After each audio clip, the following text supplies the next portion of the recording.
selamat bertemu kembali dengan saya Suwono di Internet Working Practice.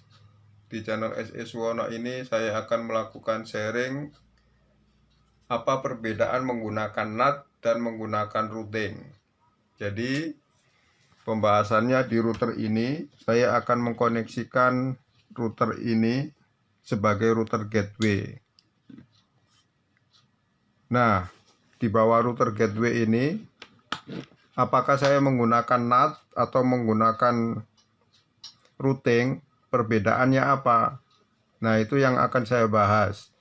Bagaimana topologinya? MAP Lite ini akan terkoneksi ke access point. Selanjutnya ini ada kabelnya. Kabel Ethernet terkoneksi ke sini. Nah, ini terkoneksi ke sini, ke port 2.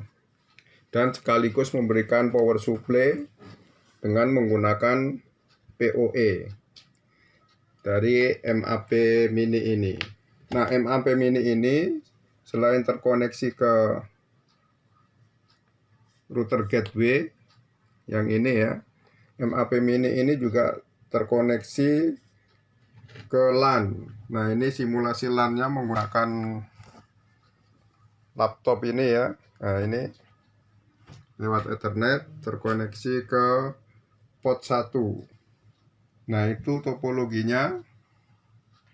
Sehingga di sini nanti bagaimana konfigurasi menggunakan NAT dan konfigurasi menggunakan routing statik. Jadi ada dua alternatif. Perbedaannya apa? Secara sekilas ya, sebelum kita praktekkan, kalau menggunakan NAT, ini di sini sudah ada NAT, kemudian terkoneksi ini untuk koneksi uplink-nya di MAP mini ini. Selanjutnya di sini kita setting NAT lagi. Dan di router ini tidak perlu disetting static route menuju ke LAN yang menghubungkan antara PC dengan Ethernet ini. Sedangkan kalau kita menggunakan routing, maka di sini harus disetting static route dari sini menuju ke LAN sini. Itu perbedaannya. Mari kita praktekkan. Perbandingan konfigurasi NAT dan routing static route misalnya, sesuai topologi yang divisualkan sebelumnya. Nah, topologi networknya seperti ini. Jadi ada ISP, di sini ada tethering HP, yang mana router MAP Lite dikonfigurasi untuk mendapatkan akses internet. Nah, ini asumsinya adalah perangkat ISP yang ada di sisi customer. Kemudian di sini adalah perangkatnya customer dan LAN-nya customer. Nah, ini networknya 192.168.1.0. Ini antara perangkat ISP yang di customer, ya, di site customer atau di rumah customer. Sedangkan ini adalah 192.168.2.0, ini ada /24. 192.168.2.0/24. Ini adalah network yang ada di LAN-nya customer. Di belakang routernya customer, router C, router customer. Ini topologinya dan gambarannya. Secara logik IP address-nya. Nah, IP di ISP gateway-nya 192.168.1.1/24. Namun ISP menuju ke network ya, networknya ISP sendiri menggunakan IP gateway 192.168.431/24. Yang pertama seperti ini, customer tidak bisa mengakses ya perangkatnya ISP yang ada, walaupun ada di lokasinya customer, tapi tidak bisa melakukan konfigurasi, tidak bisa mengaksesnya. maka customer tinggal mendapatkan IP address di sini pakai DHCP client biasanya atau di setting static, baru dia memasang NAT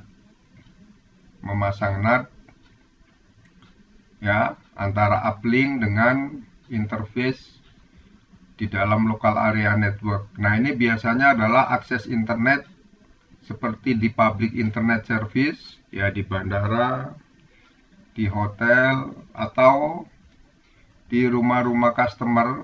Nah, seperti kalau Telkom itu IndiHome ya.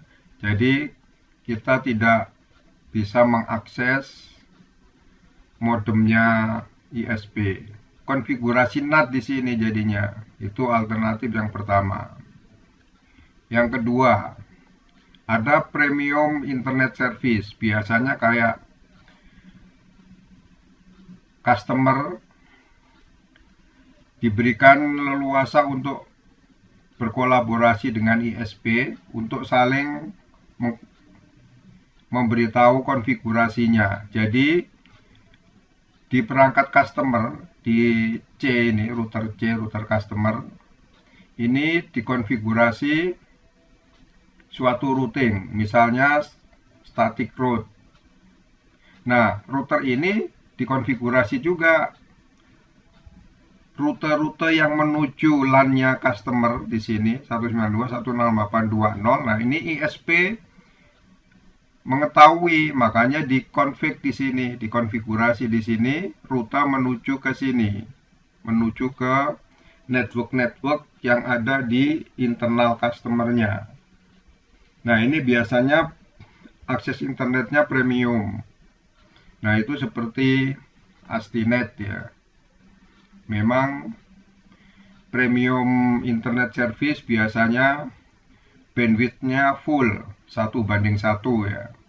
Maka diberikan di sini suatu keistimewaan dan diberikan IP public di routernya customer. Jadi customer bisa lebih leluasa. Biasanya premium internet service ini adalah untuk korporasi atau enterprise yang memiliki network, memiliki server yang ada di internal, atau IP publiknya digunakan untuk perangkat-perangkat yang mau dipublish ke internet. Perbedaan dalam konfigurasinya yang tadi dikatakan jika di router 2, ini router 2 ya, MAP mini, jika di router 2 MAP mini dikonfigurasi NAT, maka di R1 tidak perlu ditambahkan static route atau routing ya, menuju ke local area network atau network-network yang berada di belakang router R2. Jika di R2 dikonfigurasi routing, misalnya tadi static route yang ditujukan ke network-network di internal customer, misalnya static route, dan tidak dikonfigurasi NAT, maka di R1 ya, di perangkatnya ISP tadi R1, ini R1 ya, ini dikonfigurasi dengan routing atau dengan static route menuju ke LAN yang berada di R2 dan di belakang R2. Nah, sekarang kita detailkan. Jika alternatif yang pertama tadi ya, jika di router MAP mini dikonfigurasi NAT, maka hal ini disebabkan IP address PC-PC atau laptop atau gadget oleh user atau oleh customer, user-user di dalam customer tadi ya, ditranslasikan atau dikonversi atau dirubah dan diganti dengan IP address interface yang terkoneksi langsung dengan ISP atau connected ya. Nih, kita lihat di sini. Jadi IP sini PC, laptop atau gadget yang ada di belakang sini, ada di local area network dan ada di belakang-belakangnya, itu akan dikonversi menjadi IP 192.168.1.2. Jadi semua user yang mengakses di sini taunya adalah begitu keluar lewat interface ini IP-nya adalah 192.168.1.2. Itulah fungsi dari NAT, Network Address Translation.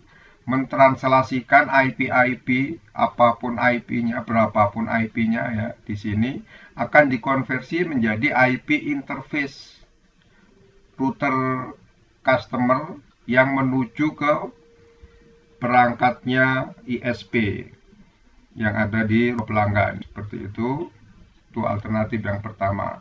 Nah, kita bahas yang kedua. Jika di R2 dikonfigurasi routing, misalnya static route ya, di R2 dikasih routing, tidak dikonfigurasi NAT tapi dikonfigurasi routing. Ya, misalnya di praktek ini menggunakan static route. Maka di R1 perlu dikonfigurasi static route menuju belakang R2 kalau dilihat dari sisi ISP. Bagaimana contohnya? Kenapa kasus seperti itu ya terjadi? Nah, ini hal tersebut disebabkan IP address perangkat user, IP address realnya tidak di NAT atau ditranslasikan. Perangkat tersebut berada di belakang router lain yaitu R2 atau router 1 melihatnya terhalang oleh R2 sehingga perlu diberitahu di sini adalah dikonfigurasi routingnya. Nah, ini contohnya. Router 1 dikonfigurasi static route yang intinya adalah menuju ke network 192.168.20/24. Nah, network sini ya. Jadi router ini dikonfig ya, static route menuju ke network 192.168.20/24, berikan atau lewatkan atau umpankan atau berikan ke 192.168.12. Nah, jadi dari router ini diberikan ke sini karena paket-paket yang diterima dari internet menuju ke IP-nya yang ada di LAN sini, maka dilemparkan ke sini. Dari sini urusannya si router 2 akan meneruskan ke usernya yang sebenarnya. Mari kita konfigurasi router R1 dan router R2 sebagai perwujudan prakteknya. Kita mulai konfigurasi router R1 MAP Lite ya. Ini interface-nya MAP Lite WLAN 1 connect ke WiFi access point tethering ya. Kemudian ether satunya terkoneksi ke ether 2 ke router 2 ya. Kita mulai dengan setting IP address. IP address masih kosong, cek dulu wirelessnya. WiFi sudah terkoneksi ya ke access point ini. Ya, ini tetheringnya. Terus kita berikan IP address DHCP client. Kita tambahkan ini DHCP client, kita plus WLAN 1 ya. Add default route, yes. Oke. Nah, kita tunggu IP addressnya. Nah, udah dapat 192.168.4331 IP address. Selanjutnya kita lihat yang kedua, IP route. Default route-nya tadi kan sudah ada nih. Nah, default route. Terus parameter ketiga IP DNS. Nah, ini sudah ada, kita tambahkan allow remote request. Jadi DNS-nya sudah ada secara dinamik 192.168.431. 431 berarti karena koneksi uplink-nya menggunakan access point handphone tethering. Kemudian langkah yang keempat adalah memberikan IP address ether 1. Kita plus ether 1. Kita cek dulu alokasi IP-nya di topologi. IP address-nya adalah 192.168.11 ini ya, 11. Oke.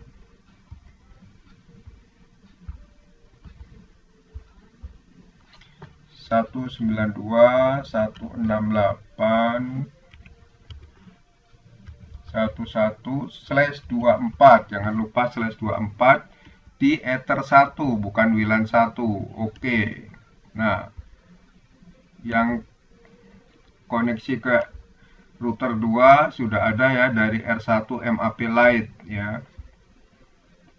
Sudah. Terus ingat, ada, kalau dari topologi, ingat dalam topologi ada NAT-nya di sini.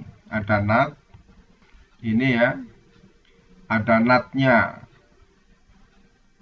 Ada NAT. Ini ada NAT-nya. Defaultnya ada NAT. Kita lanjutkan, kita buatkan NAT. IP firewall NAT terus plus. Actionnya masquerade. Di general, cari general. Nah, chainnya src NAT atau source NAT. Out interface-nya WLAN 1. Pilih WLAN 1. Ya. Oke. Nah, berarti di router R1 sudah selesai. Kita lanjutkan di router 2. Nah, sudah connect ke router 2, WLAN-nya dimatikan ya. Ether 1 kita berikan IP address. Kita cek tadi ya. 192.168.1.2. Ya, ini 192.168.1.2 karena di router 1.1.1, ini router 2 1.2. Oke. Ya, ini di router R2. Router R2 kita lihat interface Ether 1 terkoneksi ke router 1. Ether 1 di router 2 ya, di router R2 MAP mini terkoneksi ke router 1. IP address-nya adalah ini 192.168.1.2/24. Oke. Tapi Ethernya kita rubah, ini bukan Ether 2 tapi Ether 1. Oke. Ya. Terus IP address kita tambahkan lagi untuk Ether 2-nya. Ether 2-nya 192.168.2.1/24. Pilih Ether 2. Oke. Ini IP address-nya 192.168.1.2 di Ether 1. Balik ya. Oke, kita balik. IP address. Ini benar, ini di Ether 2. Oke. Yang 21 ini lihat dari topologinya adalah Ether 1. Oke. Ya. Kita lihat gambarnya tadi ya. Kita lihat topologinya ini adalah Ether 2 192.168.1.2 dan Ether 1 192.168.2.1. Ya, itu IP address-nya, topologinya. Nah, sekarang kita menggunakan NAT di router 2 ya. Nah, ini maka kita pasangkan NAT di sini. Kita pasangkan NAT, tentu saja di sini DNS-nya juga ada ya. Sama default route yang ke arah sana. Kita lihat default route-nya kemanapun ya, dari sini, dari internal sini kemanapun menuju ke internet, berarti menuju ke network 0000/0, gateway-nya adalah 192.168.1.1. Oke, kita konfigurasi IP route. Kita tambahkan default route 0000/0. Ini 192.168.1.1. Oke. Nah, ini default route-nya. Setelah itu ingat ada DNS, perlu DNS. Nah, IP DNS-nya kita input 192.168.1.2. 168 karena tadi di router 1431 ya. Allow remote request ya. Oke. IP DNS diinputkan 192.168.431, terus allow remote request. Oke. Baru sekarang NAT, IP firewall NAT. Nah, NAT-nya di sini source NAT, out interface-nya adalah Ether 2 ya. Oke. IP address.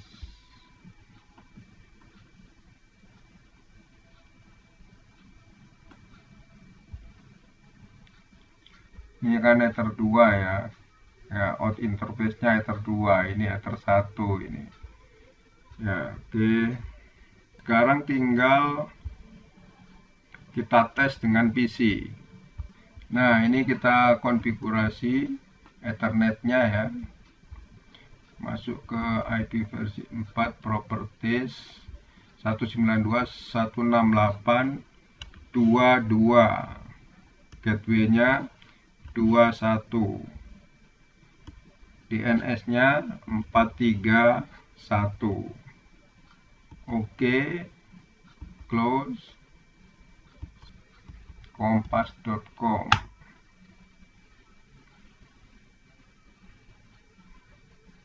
Nah, ini tembus ya. Ya. Lancar nih. Nah, ini seluruh APD, obat-obatan dan rapid test hangus terbakar. RSUD Aero. Waduh.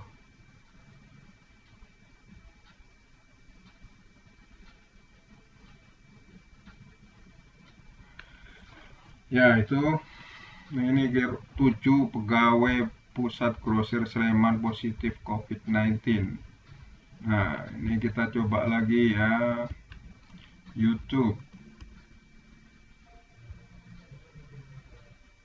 Ini Kompas, apa ini Kompas nih?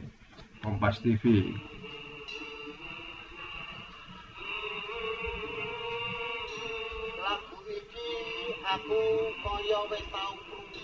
Oh, ini live ini ya. Kompas.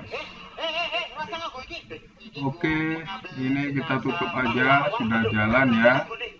Tutup semua. Oke. Itu yang alternatif pertama. Nah, sekarang kita praktekkan untuk alternatif yang kedua, yaitu bahwa kita bisa meminta dikonfigurasikan static route atau routing ya di perangkat ISP yang ada di site kita, yang ada di perusahaan kita. Nah, ini maka dibuat static route menuju ke network 192.168.20/24. Gateway-nya ya berikan atau lewatkan ke gateway 192.168.12. Ini yang kita konfigurasi di router 1. Kita melanjutkan konfigurasi yang tadi ya. Terus yang kedua, di router 2 ini NAT-nya kita hapus. Jadi tidak pakai NAT ya. Kan tadi apa perbedaan NAT dengan routing? Maka routing kita pasang di perangkatnya ISP yang ada di tempat kita. Ya. Itu harus disetting, harus bisa setting.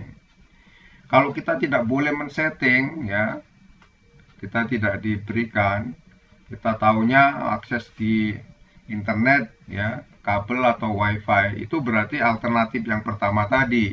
Apabila kita tidak bisa mengakses atau meminta rute ya, konfigurasi rute menuju ke network yang ada di internal kita, nah itu berarti alternatif yang pertama. Karena ini alternatif yang kedua, NAT-nya dibuang. Di ISP kita minta untuk merutekan menuju ke network kita. Jadi yang pertama kita tambahkan rute menuju ke network sini yang di belakang router ini. Jadi dilihat dari router 1, network 192.168.20/24 ini tidak bisa dijangkau oleh router R1, maka perlu dibuat static route menuju ke 192.168.02, diberitahu untuk diberikan ke IP 192.1.2 ya, karena yang terkonek langsung dengan interface dari R1 ya, ini adalah 192.168.1.2. Kita config router 1.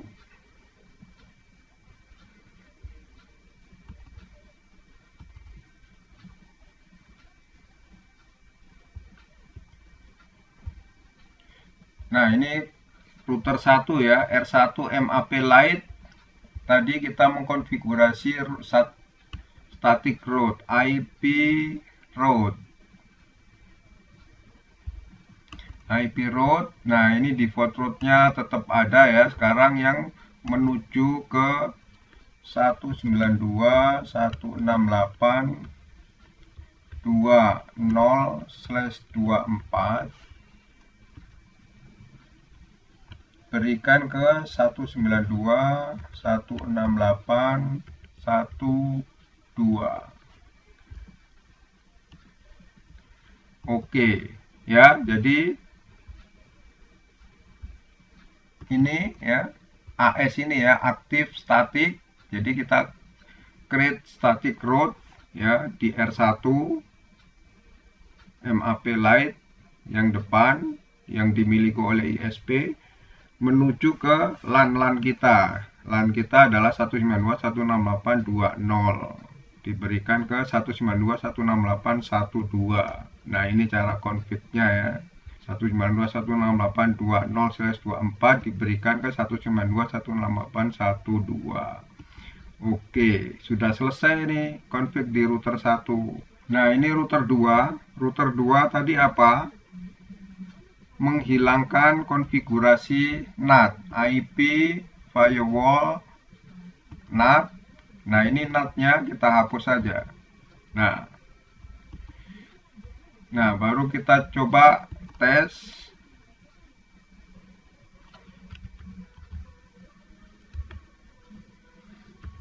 ping.com.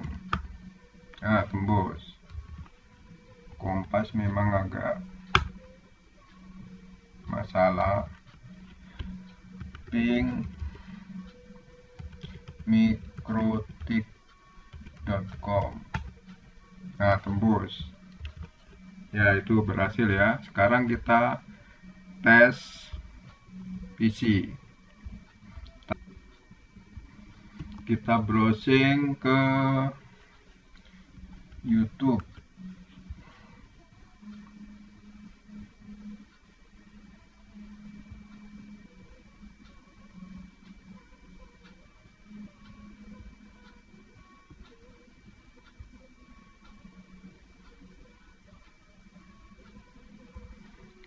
Ini depan.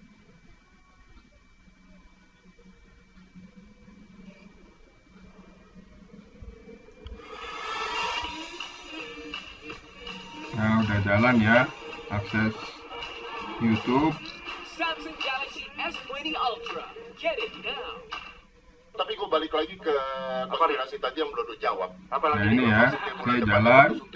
Kita coba yang ini. Didi Kempot, The Godfather of the Broken Heart. Acaranya Rossi ini. Malam ini nih ya, live ini.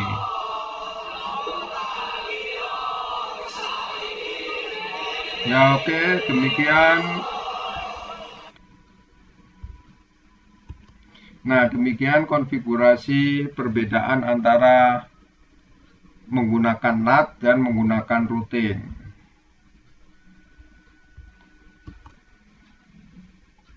Dukung pengembangan channel ini ya, yang belum subscribe lakukan subscribe. Kemudian lakukan klik like juga. Dan jangan lupa apabila ada ingin mendapatkan notifikasi apabila saya mengupload video baru di channel ini, klik tanda loncengnya. Serta Jangan lupa share ke rekan-rekan atau komunitas Anda apabila video ini berguna bagi mereka. Terima kasih telah menyaksikan video ini. Sampai ketemu lagi. Assalamualaikum warahmatullahi wabarakatuh. Dah.